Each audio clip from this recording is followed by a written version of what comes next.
But just before we start, I wondered if we could have a moment of just complete silence. And now, if you wouldn't mind, I'd just like you to take a deep breath in through your nose, and then we're going to breathe out like a kind of blubbery whale, okay? Like this. Okay, ready? 1, 2, 3. Okay, one more time with meaning.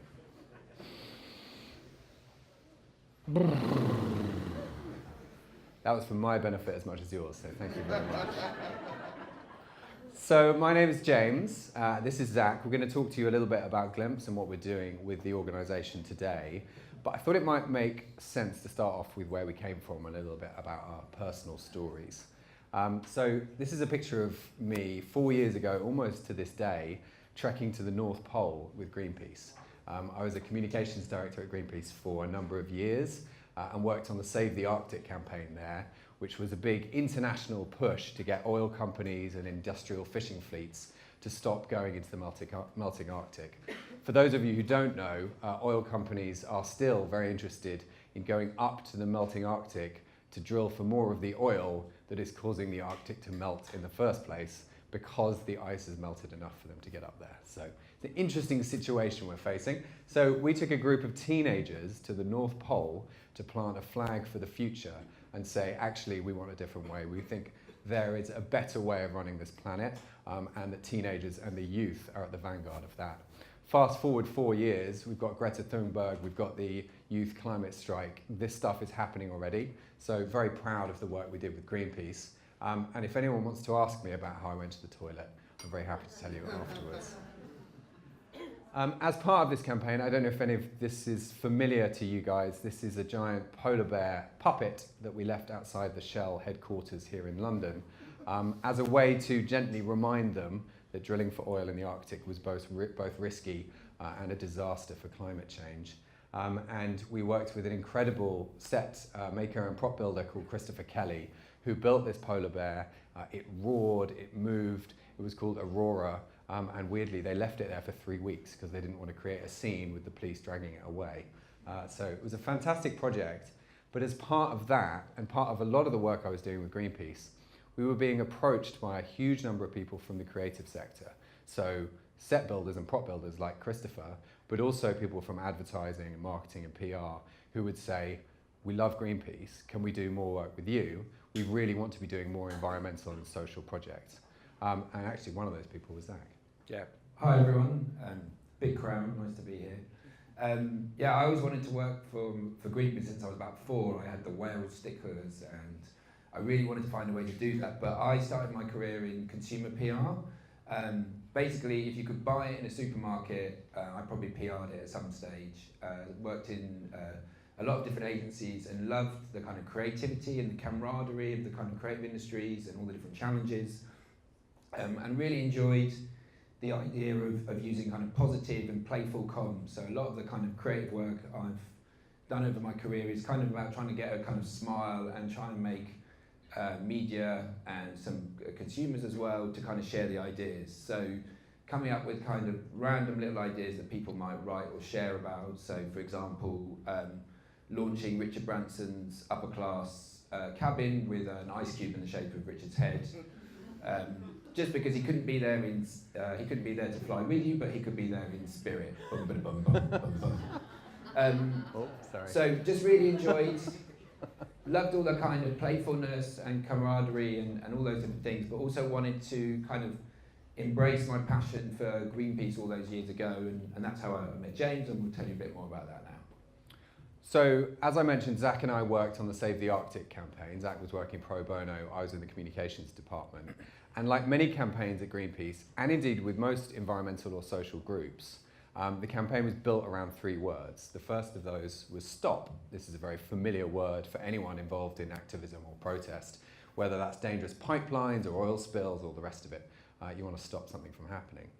The other word is save. I worked on the Save the Arctic campaign, and this is the watchword of conservation. We need to cling on to what we've got. And the final word to think about in this context is ban, whether that's chemical weapons bad practices in labour. There's all sorts of reasons for the UN and other legal bodies to step in and stop things. Now, I don't know about you, but for me it feels that for every small victory that we have in the environment or in social justice, we may be losing a bigger war, that it feels as if we're slipping behind. And it's interesting that the images that we think of when we think of the environment, when we think of the future, when we think of making change, are often disaster, catastrophe. This is the Deepwater Horizon spill. And this is very effective for getting a lot of people concerned about it. But what is it doing to our sense of the future? What is it doing for our ability to hope for something better or even imagine something better? And the thing that occurred to me was charities do it this way, but brands do it a really different way. Why are brands not using negative imagery? In fact, brands are using images much more like this. This is the Sony Bravo advert from a few years ago, the bouncing balls, incredibly famous ad. But the feeling that this evokes, well, I'm sure you have your own responses to this, but I would suggest are uplifting, positive, playful, and to a certain extent aspirational. Brands want to be aspirational. They want you to feel as if you buy their product, you will live a better life, you will be happier, you will be more fulfilled. And so those emotional triggers are very different from the emotional triggers of this is how bad the world is getting, and if you don't act, it's going to get worse. So we thought about bringing those two things together. And we got together in a room about this size with a group of creatives just like you to see if we could take on a creative brief like you would do for shampoo or handbags. But instead of selling a commercial product, we wanted to sell an idea. And the first concept we looked at was consumerism. So I was, as you can imagine, I was one of the first people at the group, and we got, as Jane said, not as many as this amount of people, kind of 25 or so. We got together, and what was interesting is these were all creatives and comms professionals that James had met through his work at Greenpeace, who had wanted to volunteer their time on creative projects and see how we could help Greenpeace. And the idea was, could we apply the kind of commercial creativity and skill and passion to a non-commercial project? You know, often I think sometimes a lot of the great work we do, sometimes we're also conscious of some of the issues around it, and it was kind of, could we apply that with no client, just get together a bunch of creatives and just imagine a world where we could kind of solve an issue and set ourselves a brief. And as James said, we set ourselves the brief. It feels quite a long time now because it was a few years ago. It was our kind of seminal moment as an organisation. We set ourselves this brief of kind of consumerism, and we're called Glimpse because we try and imagine a world where the problem's been fixed. And we imagined a world where people valued each other and experiences and their loved ones more than necessarily everything they had to buy or own. Quite a fun kind of challenge when I think 97% of the people in the room, basically apart from James, everyone worked in agencies and for brands. So it's quite a fun kind of paradox, and we all spent a lot of time thinking about, wouldn't it be great if we could create a campaign that instead of encouraging kind of mass consumerism, encouraged you to have a bit of surprise and delight. And we thought, what's the thing that kind of encourages people to buy so much? It's advertising. And we thought, where's the place where advertising is at its most prevalent? And I think most of us here live in London. We thought, it's the tube. That's where you get so much advertising. And so we came up with this idea, could we take over some advertising and replace it with something that wasn't about buying anything, wasn't about telling you how to be some way, but just brought a bit of surprise and delight. So we thought a lot about and we were all kind of marketeers and PRs, and we thought, what is it, the thing that brings more delight than any other topic in the world to people on the internet and around? What's the one image, the one kind of being or species that people love and makes us smile more than anything? And I think it's still the number one thing that everyone loves the most on the internet. Can anyone hazard a guess? I think it might be, yeah. So we came up with this idea that wouldn't it be great if instead of adverts and things like that, we just filled a tube station with pictures of cats. No brand, no client, and we just got together, and so we thought we'd give it a bash. And we set up a crowdfunder. Lots of pictures of cats, lots of fun. You could, for different levels, we would stroke a cat for you. You could have your cat featured. The highest kind of value item was, you could have your cat featured in one of the posters. And just a bunch of the creators in the room just thought, let's just have a go at this. No client, none of that kind of, we have to deliver this on a certain time. We just have to deliver it for the advertising. We created a logo and an organisation, CATS, the Citizens Advertising Takeover Service. We created some ad blockers, and then we just started to do it. And we raised the money, and we took over the Clapham Common Tube Station and just started to fill it with pictures of cats. Cats like Barry. He's a real, he's obviously a real cat, but no brand. At one stage people were like, who, are you going to put a logo on it? We're like, no, just cats. Cats like these guys. Some of the designers that worked on this had the joy, and those of you that know more about this than me, of kind of cutting it out. And they were like working after work, just killing themselves, cutting out fur. We were told, like, don't do anything with fur after this.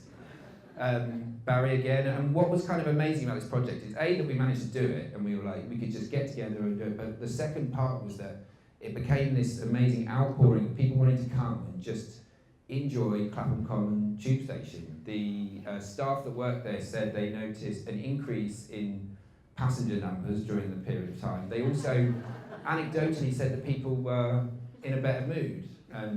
Quite funnily, that sometimes we showed these pictures of one person who lived in Clapham and said it was really annoying. There was loads of people just milling about the platforms taking pictures. But as you can imagine, it became quite a media story, and our backgrounds in comms. So we started to kind of promote this. It's now the fourth most famous Kickstarter campaign of all time, hanging into the top 5, and it became this kind of worldwide story just because of the approach to it. And I think what it proved for us, and we were both working part-time at that time, was that actually we could get a group of people together and just have fun addressing kind of an issue that we cared about. Am I right for time? Oh, yeah, sorry, I've got over. Anyway, that's cats. Thank you, Zach. So I'm going to talk about Choose Love, which was our second major project, and I am conscious of time, so I will skip through this fairly quickly. You'll see I'm wearing the jumper, so I'm very much on brand. For those of you who don't know, Choose Love is the existing slogan of Help Refugees, who are an awesome humanitarian organisation. They are grassroots refugee aid, run by amazing women based just around the corner here in East London, so massive props to Help Refugees. And this project was based on a simple insight. So I'm going to do a very quick show of hands. Can you put your hands up if you like being generous? You like being generous? Yeah, there's a lot of hands there. Okay. You put your hand up if you ever feel like you've been, how am I going to put this? That at Christmas or at other times of festivity, you're buying gifts for the sake of it, just because you have to. Yeah, it's interesting. Not as many as I thought. Anyway, so this is based on the insight that most of us love Christmas, most of us love shopping, most of us love being out there and being generous, but actually we already have everything we need, and so we end up buying crap acrylic jumpers like this one. And so one of the things we do is to think about, okay, what's a moment in time where we could bring people together for a different idea? And Black Friday felt like the perfect opportunity. So we came up with this idea to open a shop on Black Friday that didn't sell anything that you could buy for yourself. You could only buy products for people who actually needed them, which, to be honest, is not many of us these days. So we went to Help Refugees and said, we want to open a shop where people can buy real products for refugees.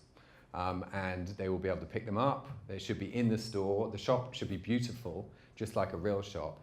But we're changing the consumer behavior to think of yourself not as a consumer, but as a citizen, as someone who can participate in the world, that you're not just there to consume products. So we managed to get donated a space in central London.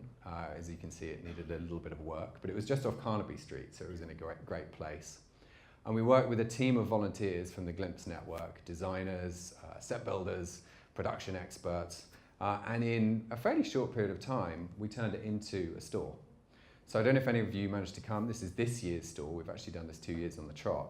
But as you can see, it has products laid out. So these are baby grows, there's a sleeping bag, a pair of child's boots. And what the store does is take you through different stages in a refugee's journey. So that bit you can see there is shelter. Just off to the right where Zach is standing is arrival. So that's when people just first get off the dinghies in the Mediterranean. And then just here, where I'm standing, is the future. So there's things like women's services, there's a school bag for children. This is about building for the future. All of the items are on sale, and there was a big queue on the first day. We often do a lot of our own queuing, Yeah. just to help me and Jay. I'll just skip through that one. Yeah. Essentially, this was using the language of retail to help inform people about the refugee crisis and allow them to do something to help. And about a week and a half into the project, we had received a call from Banksy's team. Banksy wanted to donate something from Disneyland to be raffled off in the store. So that was a little bit of a last-minute design challenge, how to fit it in, but we found a spot for it. And because we designed it quite well, and because Help Refugees is such a fantastic network organisation, we had quite a few influencers show up and pose for pictures. We opened a store in New York this year as well, so we're expanding, trying to take this concept global. And this one was much more stylized. We tried to bring through that refugee's journey much more clearly. And as you may have noticed, there's a slight nod to the Apple store in the design too. The online store has been a real success, and again, borrowing the language of retail, repurposing it for humanitarian aid. And certainly having worked at Greenpeace and a number of other charities, our main goal was that none of this looked like a charity project. This all looked better than ASOS. This all looked better than any brand could do it. Really to try and, like with cats, jolt people out of the way they look at the world and give them a glimpse of something different. Imagine if we put an ounce of the effort and the creativity and the time and money that we put into major brands into solving the world's problems. So that's what Glimpse is all about. But the real heroes here are certainly not us. They're certainly not the volunteers in the store. They're the volunteers who work every single day in freezing conditions in Calais and around the world. And the other people who really benefit from this, ultimately, are the other heroes of the story, the refugees themselves. This is a little girl in one of the camps in Greece who received almost everything she's wearing from people buying things in the store. And I know we're a little bit over time, but I just wanted to finish with a quote about really the refugee crisis, but I think it sums up what we're trying to do.